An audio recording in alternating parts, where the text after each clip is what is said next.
Good morning, everybody. Welcome to the Saturday morning real estate marketing show with Ruthie Rocks Ruth Allbrand, and I am Marketing Max. Today is episode 111. Yes. 111. That's a lucky number. Three numbers in a row in the same, right, Ruth? Yes, and we're doing it at 11 o'clock. At 11 o'clock. There you go.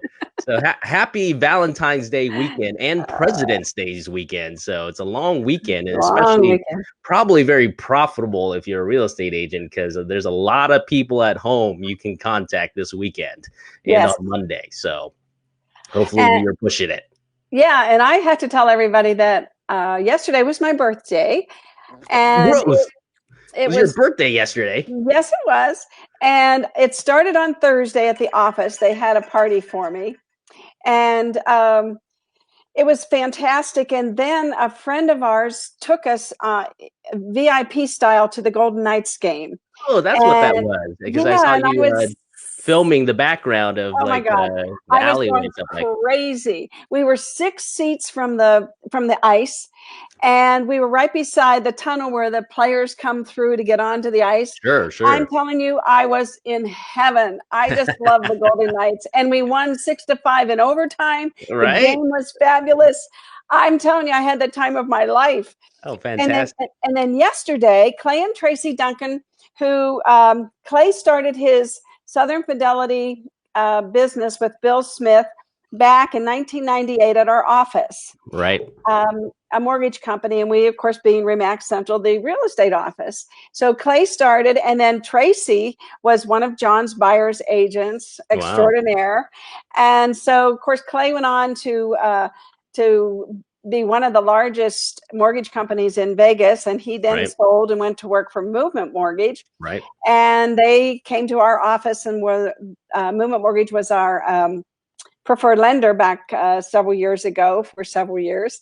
Mm-hmm. And Tracy and Clay have twin boys, and they've just been just dear friends. And they left Vegas, they've been going different places, with his job. He's been regional manager here and there. And now they're living in Alabama. So they came back to Vegas. Alabama. And we had lunch with them on my birthday, which was such a treat. I can't tell you. It was such a treat. Fantastic. Yeah. And our guest here, Jimmy, has just arrived. So let me bring him on. Okay. So your birthday is on Valentine's Day. How can I forget that, Ruth? So Valentine's Day. Yeah. Ruth Allbrand. Yeah. Jimmy, can you hear us? I can hear you perfectly. Oh my God. All right, Jimmy. Good morning. Fantastic. How are you? Good morning, Max. We're just talking. Yeah, that's okay. We're just talking. Yesterday was my birthday, and I got so many nice comments, and all I can tell everybody that it was my best birthday since February 14th, 1947, when I was born at 1:20 a.m. in the morning. Wow. So it was my second best birthday. Awesome. Fantastic. And then last night we went to dinner at my favorite restaurant, Sinatra's, and that was fantastic. Where is that at? At the Encore. At the Encore, okay. It is. I'm going to tell you, the food is great. The people were great, and coincidentally, we sit in the bar area because it's more quiet. If you go in the main dining room, it's a little noisy. So John and I always like the romantic setting in there, and so. But our table was taken. There's 2 tables in the bar where you can eat. And our table was taken by the CEO of the Wynn. Really? I think it's Mr. Whiteman, I think. Whiteman. Anyway, good looking man. Whew. But anyway, so we sat at the bar and enjoyed a wonderful dinner. They had like a fixed menu for Valentine's Day. We got there at 5:30 because we like to eat early, and it was just fantastic. And then we're having this show today, which is great. And then John's taking me to see Johnny Legend tonight at a private show. And I mean, this has just been a weekend, unbelievable. Tomorrow, my poker friends and family, I call them my second family. They're my only family, probably, because everybody in my life is gone. No relatives, no in-laws, no outlaws, just friends, and that's fantastic. Anyway, they're coming over to play poker. John's probably going to cook something that I love, and it's just going to be. I'm telling you, this has been a whirlwind birthday for me. And And so everybody says you're not 73, you're 37. You got to switch the number. There we go. There we go. It's all a state of mind, Ruth. All a Hey, state of are mind. you kidding me? I think Right. I'm 35, actually. Right? So, yeah. I know a lot of 35-year-olds that don't run every morning. Oh, that's true. I ran this morning. I ran yesterday, but I'm really good this year. I've been doing it every day, and my goal this year is 1,000 miles. But Oh, wow. yeah, Okay. but I'm getting. I'm not quite. I'm doing only 2 right now a day, so I got to get back up to 3, and I'll make it. I'll make it. Yeah, there you go. I've had some cold days, you know. Fantastic. So what's happening in Las Vegas, Ruth? Well, one of the things I want to tell everybody is that we rank in the top 2 for robocalls. Last year, there were 60 billion with a B robocalls in the United States, and Maryland and Nevada rank number 1 and 2 with 18 robocalls per person per day. Is that something? That is something. I probably get like 4 a day. They don't leave voicemails, and they're on my cell phone now. You know, I mean, they call, and if you don't pick up these, I don't get messages from them. But I've picked up a couple times, and it is a robocall. Yeah. Well, mine rings off the hook when you're in real estate and your name's everywhere. Yes. Believe me, they find you because you want everybody to know your number. And guess what? They do. They do. Right. That's well, Jimmy Begg, thank you for joining us today. Thanks for having me. Appreciate it. What you got your Halloween beard on? Yeah, you're not a fan. The two people that I see the most say to keep it, so I guess it's coming back. I don't know. Oh, okay.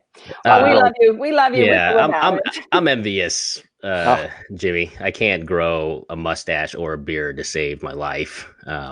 And it ends up just looking like dirt on my face. So well, it's just easier than shaving. That's all.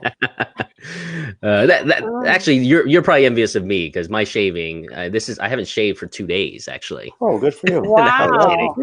No, but interesting.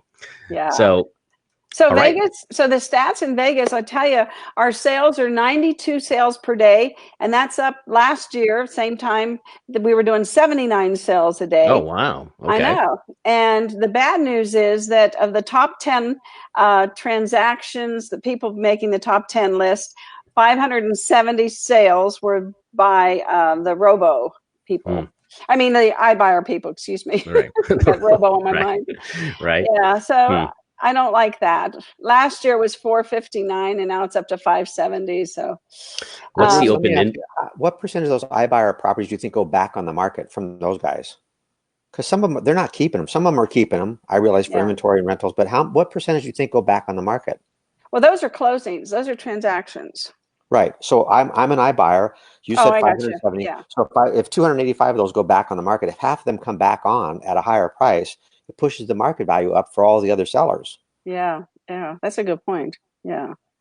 Well, the average price right now is like 330. It's up last year from 317. Yeah. It took a little jump there, but that's less than 5%, I think, like 4%. So that's $1,000 a month, right? Yeah, it is. Yeah, I mean it's $1,000. If I'm renting a place and I'm paying $1,250, $1,400, or I could buy a place for $1,500. And I make $1,000 a month in appreciation. I just got to stay there a couple of years to, cover the cost of sale. But that's a really good stat there for people to think about. And I mean, real estate agents need to think about things like that when they're, with buyers. And maybe if you're looking, a lot of agents do rentals. The rentals are flying off the market. We can't keep them. If it's under 1,500, they just go within a couple weeks. What's inventory right now like in it's available low. homes? It's low. It's still around. Well, now I do my stats. I really zero in on Las Vegas, Henderson. I zero in on single family homes, and there's only 7,500, something like that. So we're still really low. Really low. So usually there's about 3 or 4 like listings in my neighborhood, and now there's 0 right now. So I mean, over the years in my own neighborhood, my little development here in the northwest side of town, and now there's 0. So I mean, it's kind of crazy. What were you gonna say, Jimmy? Well, it's about 2 months inventory, and that's obviously that's even though it might not feel like it's still a seller's market. If they're willing to wait a little bit, they're going to get their price. Yeah. Jimmy, I wanted to shout out to the real estate agents the other day. We did a class. Jimmy did a great class on listing contracts. And I was showing everybody the PowerPoint presentation that Applied Analysis does. And they also, I want to show everybody, the real estate agents that are watching, every month you can get the market snapshot that you can use when you do your listing presentation. And it does the housing update by zip code, and it divides it into single family homes and into condos. And this is a great thing to leave with, your potential seller. Because it really is the tale of the tape. And we have so much, back in the day, and Jimmy, I'm sure you'll agree, we used to wonder, why do we pay all these dues, right? But now I tell you, it's really coming around. The MLS is doing so many things for us.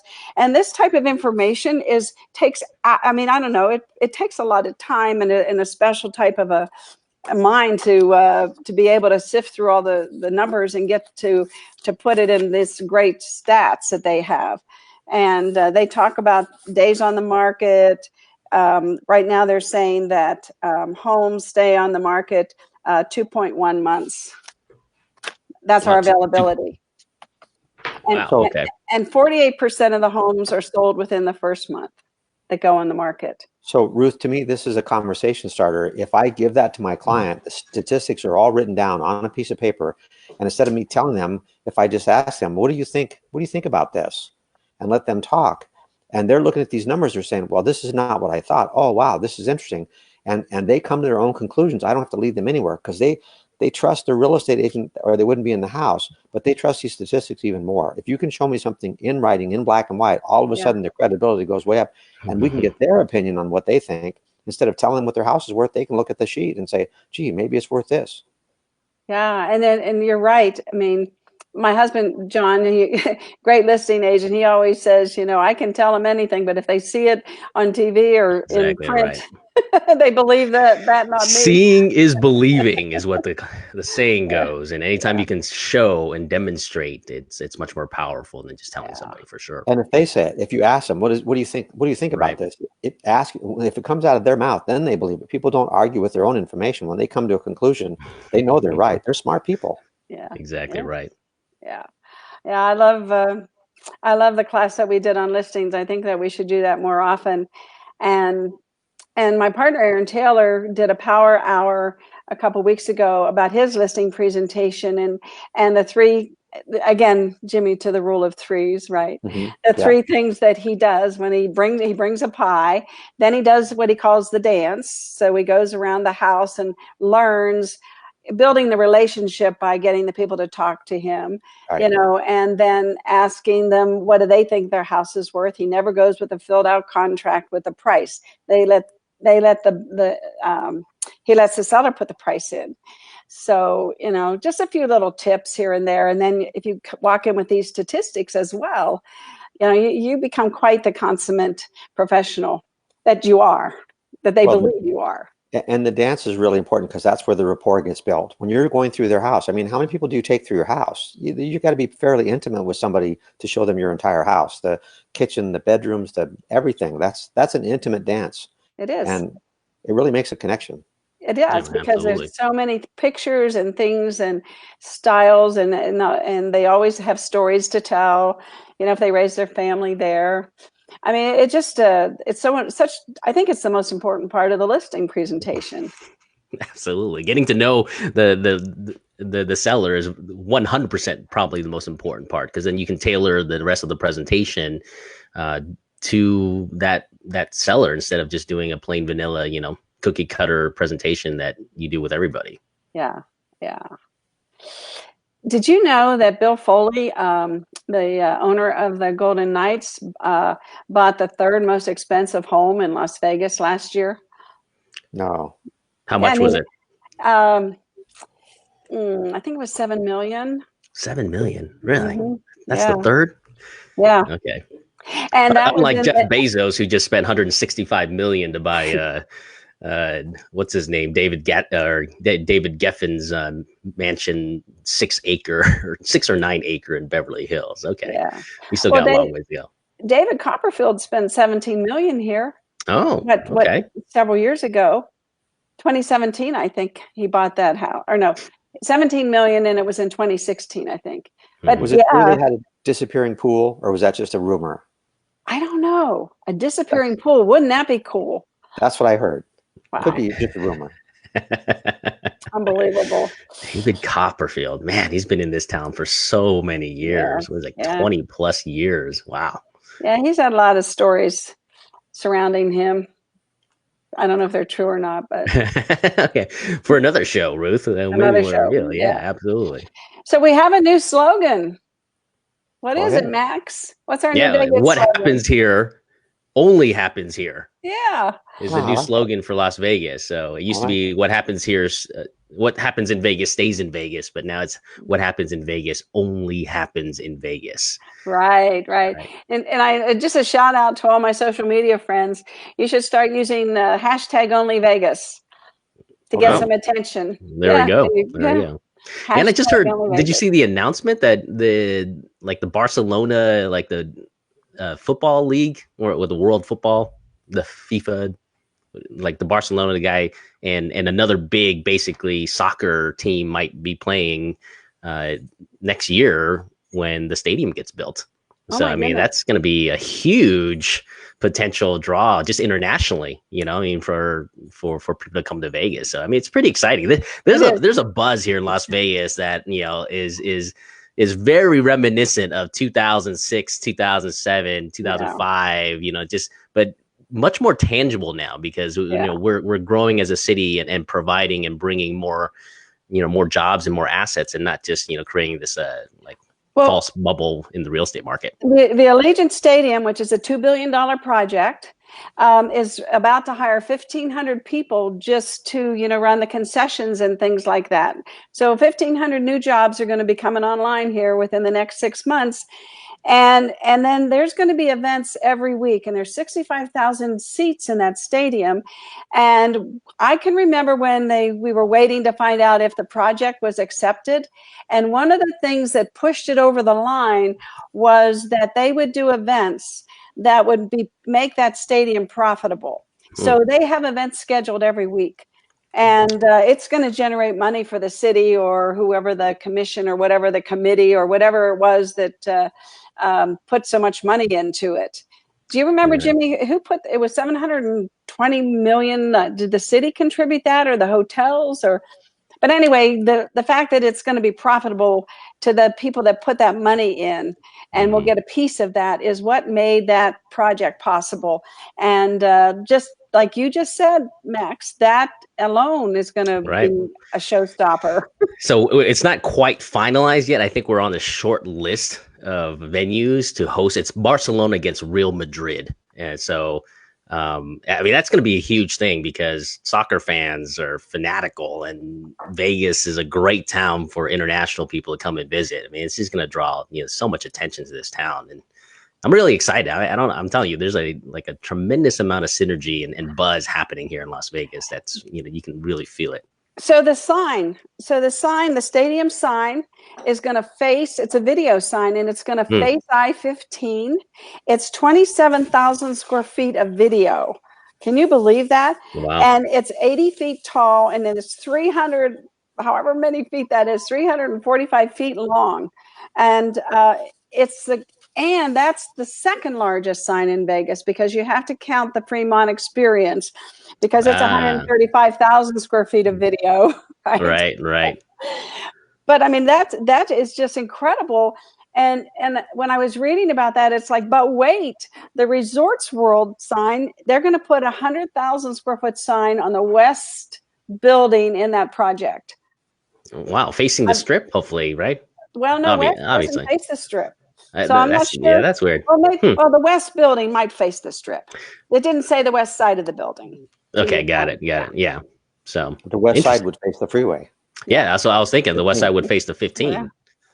So yeah, we'll see.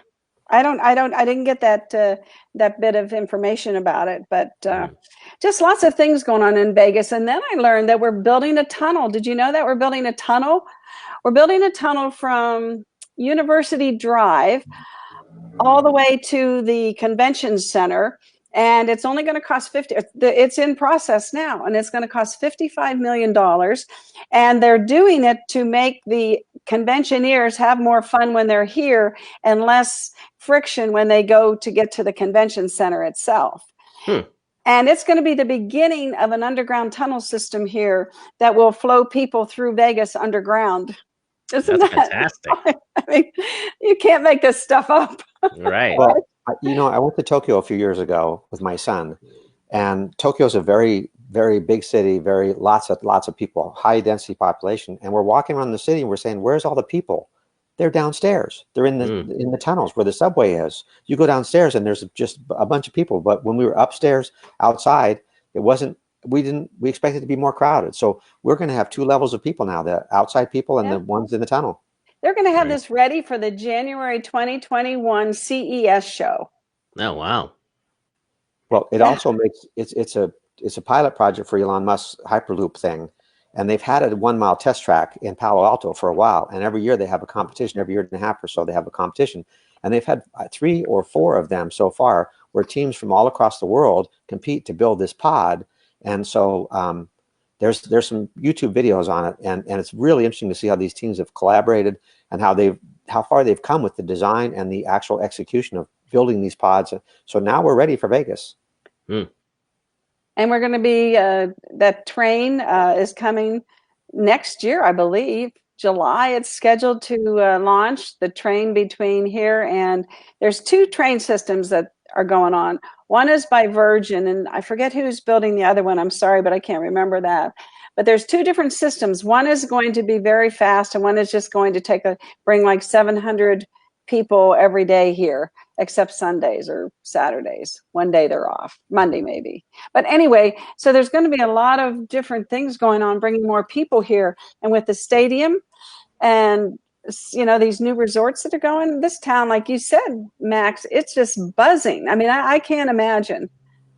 I don't know what the percentage is, but a lot of people are afraid to fly. I had a friend that every time we'd go somewhere, he'd want to drive, even if it was like 10 hours. I said, why are we driving? It finally dawned on me, he was afraid to fly. So the train is going to bring tourists that have never been here before because they don't want to fly. And driving is now they can have a driver. Right. Yes. That's cool. I mean, that's just really cool. That is really cool. Yeah. I'm still waiting for the day someone's got to invent the whole teleportation, you know, technology. I'm still waiting because that would really literally be a game changer. Like the productivity that's going to happen, the elimination of carbons, you know, no cars, and none of that's ever going to be needed again if we just have teleportation devices all around the world and everywhere. Yeah. Well, they've teleported atoms already. They have actually teleported atoms from one place to another. So you know, got a long way to go, but long way to go. Maybe not in our lifetime, but man, the day that happens. We're live a long time, Max. We're gonna live a long time. Yeah, that's true. Man. I'm living at least 30 more years. Right. Man. 104, maybe more. do you remember the report, Ruth, that came out of Harvard that said they've actually reversed the aging of mice now? They've actually reversed, they've made them younger. April 2nd, they came out with a report out of Harvard that said, well, you've actually turned the clock back on mice. They took an old mouse and made him young again. Wow. I want to be there. I want to do that. Right. The secret is not to eat sugar. What? Nah. I'm going to die then because I have candy bars right? every day. I don't like sugar, but I like wine, and I know it has sugar in it. So,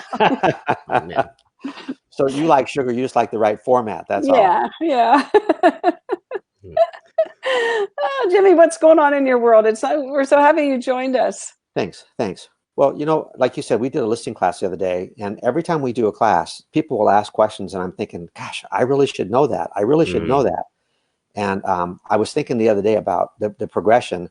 You know, when you're a little kid, you get a big wheel and you drive around this big wheel, and then you get a tricycle and you can fall over, and then you get a bicycle, and then at some point you get a scooter or maybe a motorcycle. And there's this progression that happens. People get into real estate and they're like doing their big wheel.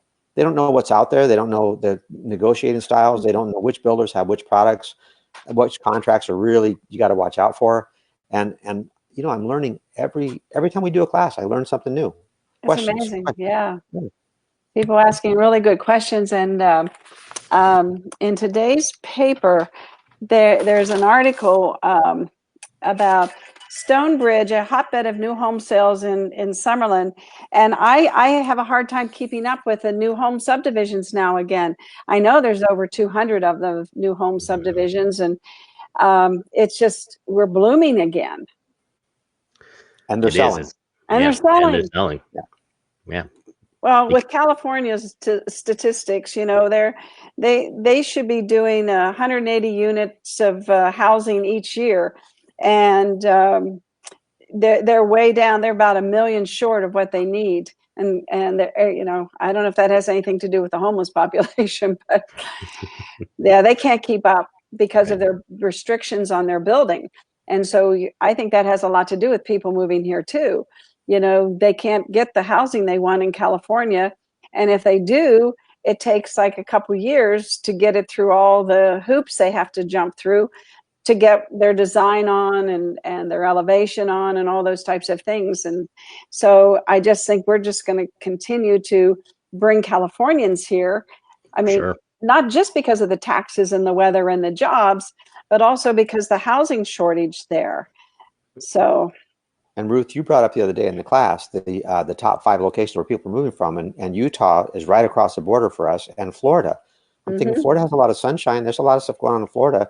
What do you think is the attraction from a Floridian to move to Las Vegas? Oh, it's interesting because there's another article I read. Just let's see if I have it here. The 7 friendliest states, and it talks about Florida, and it says that the Florida taxes average about 1,000 per 100,000, and in Nevada it's about 700 per 100,000. So it's not that much different, but and they have the same low tax burden that we do. There's no income tax, there's no estate tax, and no tax on Social Security benefits. So they have a lot of the same tax benefits that we do. But you know what? Their insurance is, and their weather, I think, is what brings Hurricane Alley. Yeah, it is Hurricane, and the insurance there is, and it didn't say that in the article. I wish it would have compared the insurance rates. I'm going to look that up because that's a great question, and I wondered too, because I thought that all the New Yorkers moved to Florida, you know, but then they're saying no, they're coming here too, and avoiding Florida because of something. And I guess that's the only thing I could think of is weather and insurance. Well, my friend moved from here to Texas, and she moved back because of the weather. She said every time we turned around, there was this flood or this hurricane or this whatever. She said, I don't want to deal with that. So she just moved back. You know, I think maybe, I mean, last year we had a lot of rain, more than usual. And I still was outside doing my workout almost every day. I mean, there was nothing that kept me inside. Even when it got down to 33 degrees, I was still out there. Well, a lot of rain is very subjective because some states, a lot of rain is way different. Right. Yeah, I was just going to say that, Ruth. A lot of rain. Yeah, we got a good amount of rain. Right. But a lot would be a stretch if you live in like the Pacific Northwest or anything like that. So, Jimmy, we're going to have this class on the 21st, and you're teaching it, and I, of course, just sit there and assist you when I can, but the broker management, and can we just maybe shout out to what is going to be, like some of the topics you're going to discuss? Yeah, I would be happy to. The class was actually written by a former Nevada real estate commissioner, Norma Jean Opatic. And when I saw the class, I asked her, I said, can you add me as an instructor? And she's so gracious. She said, absolutely. And it's got a lot of stories that she saw while she was on the commission. And she's been a broker out in Pahrump for a long time. She's very skilled, very experienced. And so she took some cases that came up and said, you know, if you were the broker, how would you handle this? And Ruth, you know, if you have a broker sales license, you have to have 3 hours of broker management.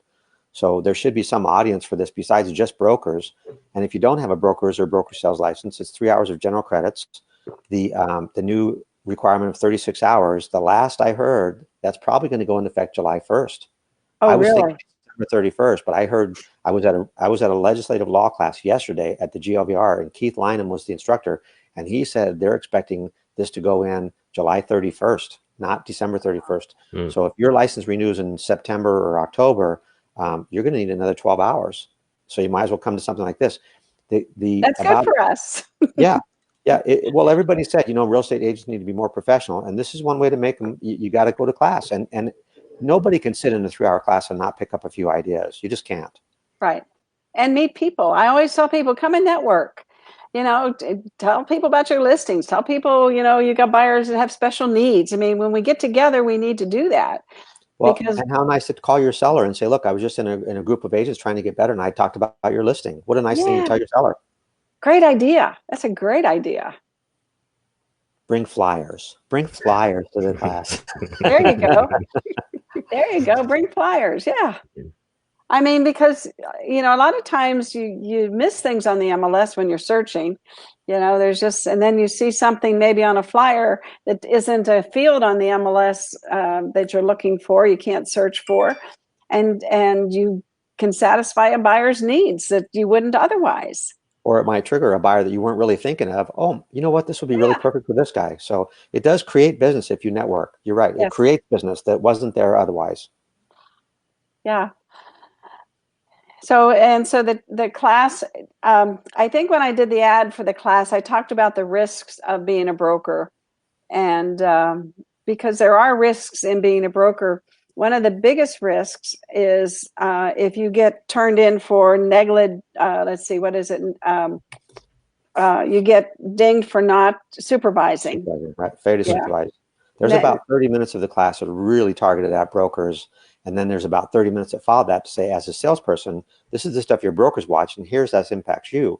The agent by law has 5 days to turn in a file. The broker has 5 days by law to look at it.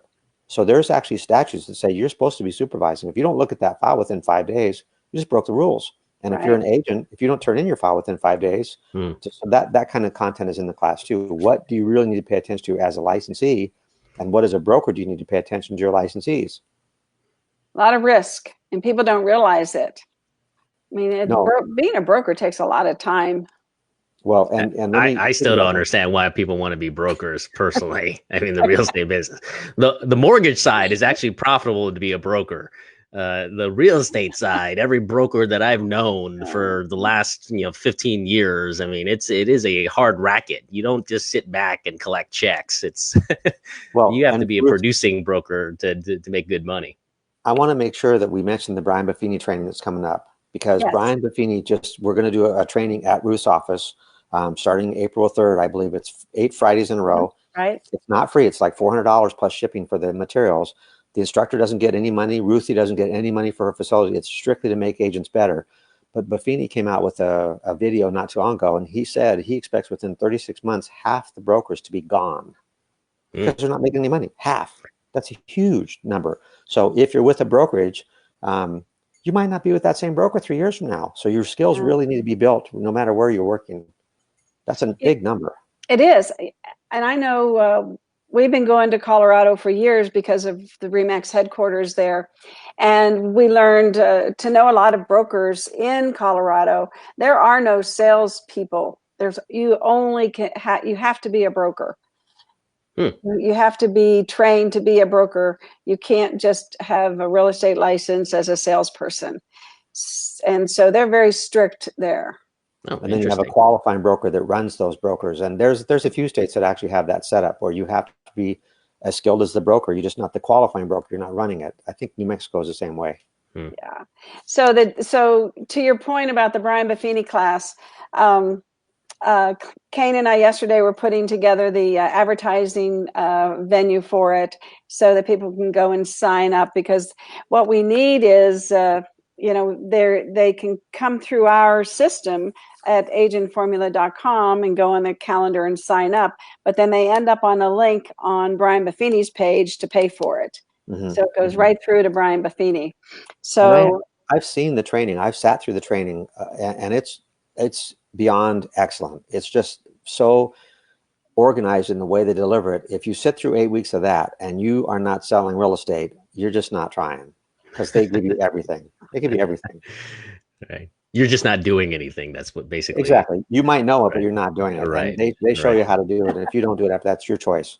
Yeah. But like I said, Ruth doesn't get anything for it. I don't get anything for it. It's strictly to try to make the agents better. It's called Pathways to Mastery.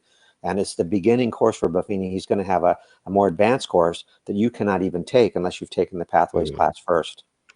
There should be a I don't know if there is one yet, but someone should create a CE course in the real estate business and all the course is coming in and like executing on what you just learned, right? Mm-hmm. Like making cold calls, making, calls together, actually doing the work so that it trains, that agent to learn, the process of the actual activity so that they can take it with you instead of just providing all this information all the time.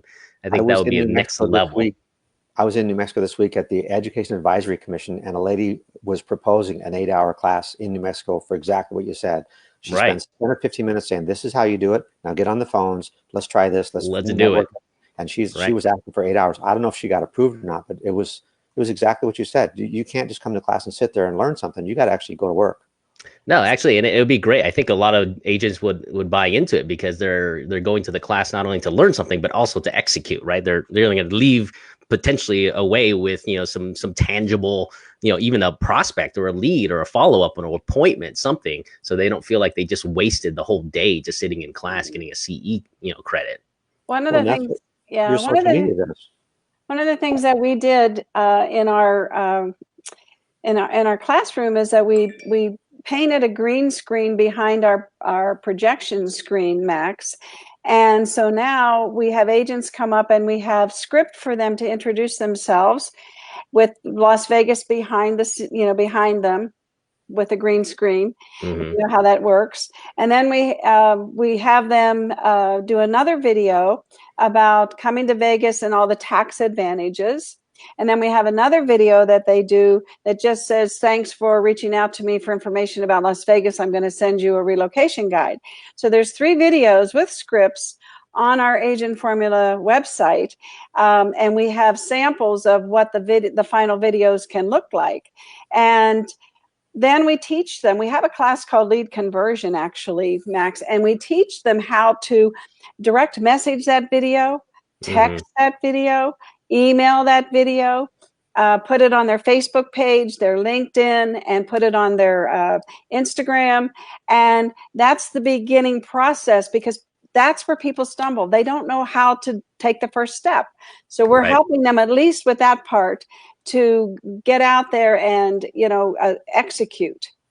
Absolutely. I think that's every training course needs to have that type of follow-up now, given just what we've seen as the biggest stumbling block for everybody is just getting started, right? I mean, that's the hardest part, and the change of momentum is the hardest, the most energy that it takes. But once people start doing it, then the momentum continues on with them. And I think there needs to be a facilitation of that in education is the actual, helping them execute part of it as a, an integral part of the entire training process. Yeah. I interview I've interviewed a lot, hundreds, and I'm sure Jimmy has too, maybe thousands of agents over the years. And one thing I learned to do is that they think they're interviewing us, but I'm actually interviewing them. And I mean, I just didn't hire 2 people in the past 2 weeks because they wouldn't make it. Mm-hmm. They don't have that, they want to be led down the path by themselves. I mean, with someone, not by themselves. And you can't do that. I mean, every broker can't do that. And if you're not a self-starter, this business just isn't for you. I can give you the roadmap, but, and I can be there to answer your questions and supervise you, but I can't do the work for you. And so many people get into this business and get out of this business because they had no idea how hard it was. So I just don't even hire them. Yeah. If you're not a self-starter, you're not going to be in any business that's going to be sales related where you don't have a boss and you're working on commission. You're better off working for somebody else. Yeah. Jimmy, you might have found this to be true. I'd like your take on it, but we used to love hiring like cocktail waitresses, people in the customer service business in Las Vegas and the hospitality business. What do you think about that? I used to love doing that. Well, they certainly have a work ethic. You can't work with the public and not have work ethic. and you learn how different people skills. And so I think it's also something that they want to get out of it. They don't want to have to do that anymore. And sometimes that just wanting to do something else is a driver for them. They got to do it. They got to do it. I just had an idea. I can tell you right now, the best place to recruit like real estate agents, sales commissions, and customer service related people is pay attention to the restaurants that you visit, right? And when you find a really good waiter, that's waiter or waitress, right? That's the person that's going to do well. Someone that, cares about people, because they're hustling and have a certain amount of professionalism, they stand out. And those people, I can tell you, those skills translate very well to commission sales. I think they have to make the leap, though, from getting money every day, because servers get money every day. Dealers get money every day. Absolutely. Then they go in real estate. It might be 45 days before they even actually put something in escrow. And there's a mentality there that they've got to make that leap, or they end up dropping out too. Yeah. Car salesmen are make great real estate agents too. They understand the process. They understand that when they got somebody in front of them, they're going to close them. Well, most of them. Yeah. Well, a lot of our successful agents over the years were car salesmen. They came, like I said, the cocktail waitresses, the service industry, like you're saying, the waiters, waitresses, and then also military people make really good agents. Yeah. Again, self-drive, discipline, right? To their work ethic. Right. I mean, you tell them here's the roadmap, man, they follow it. I had a guy named Bill Muth that was a truck driver for a milk route. And he just sold like crazy. He sold to all the other milk truck drivers. he had a sphere of influence of the milk truck drivers. They wanted to buy houses. They knew Bill. They trusted Bill. He would do his milk truck, and then he would take them out and build houses, and he'd sell them. That's great. That is great. Yeah. Especially, I have a good friend that was a mailman up in the Pacific Northwest that became a really successful real estate agent because he knew his product, because he would see the product and the homes all the time. And so he knew the area that he serviced. And then that was an easy transition into the real estate, because one, he knew everybody, like, back when people still got their mail in their front yard and stuff like that. He met everybody, he understood, and he was a familiar face, and he knew, his area and the product in the area. So, I mean, that was a great transition for him.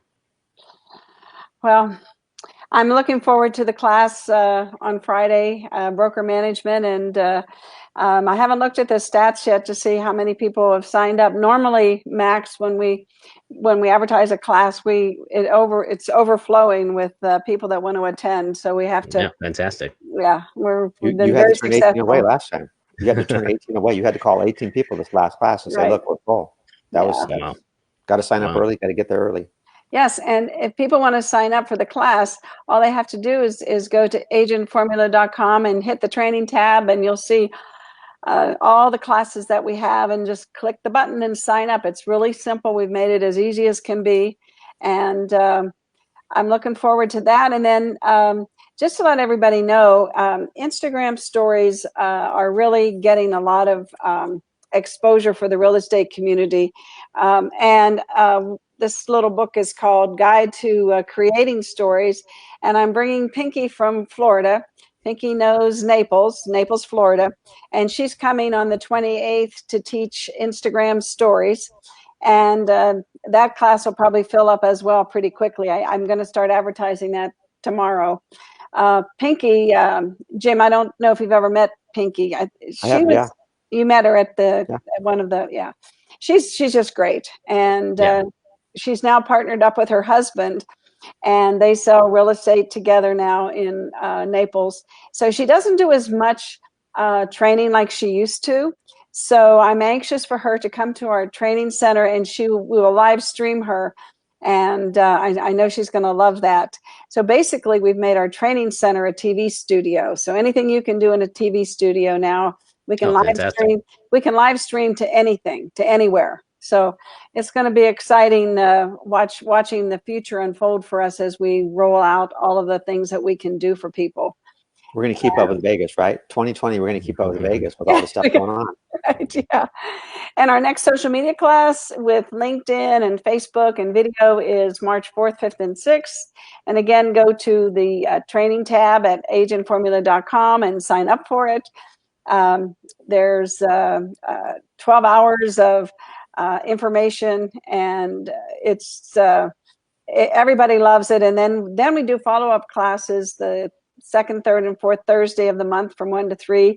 And we answer questions because we get people using their muscle memory to learn the social media strategies.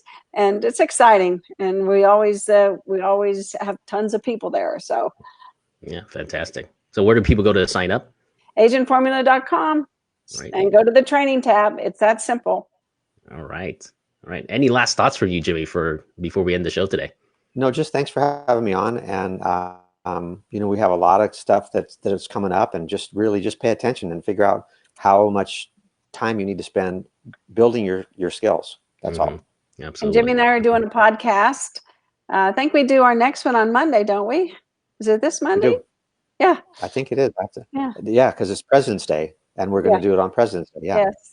Yeah, it's we haven't gotten a regular schedule yet, but it's not as critical with podcasting like the video schedule is. But anyway, it starts with the first step, and I think this is going to be our second one. So we'll get there. We'll get to a regular system soon. Fantastic. Yeah, we just got to fit all this stuff into our regular schedule, right, Jimmy? Yeah, we're working on it. Just put it on the calendar. If it's on the calendar, it's got to be done. That's true. That's true. And then things come up, though. But anyway, it's all good. And thank you both. It's just have a wonderful week. Yes. Enjoy the rest of your birthday weekend here, Ruth. Yeah, I'm headed out for sushi. John's going to take me to sushi for lunch. And then we're going to go see Johnny Legend tonight. And I mean, I couldn't have had a better birthday. Like I said, my second best since I was born. That was my first birthday. My favorite birthday. Fantastic. And utilize Monday, everybody. Yes. Make the calls on Monday. People are at home. It is President's Day, so it's your time. If you want to take a day off, take Wednesday off in the morning, but don't take Monday off. From a sales commission standpoint, Monday is probably going to be a very high probability that you're going to catch somebody picking up their results. Yeah. Yes. Exactly right. Yeah. All right. Have a good week, everybody, and we'll see everybody next week. Love you all. Bye.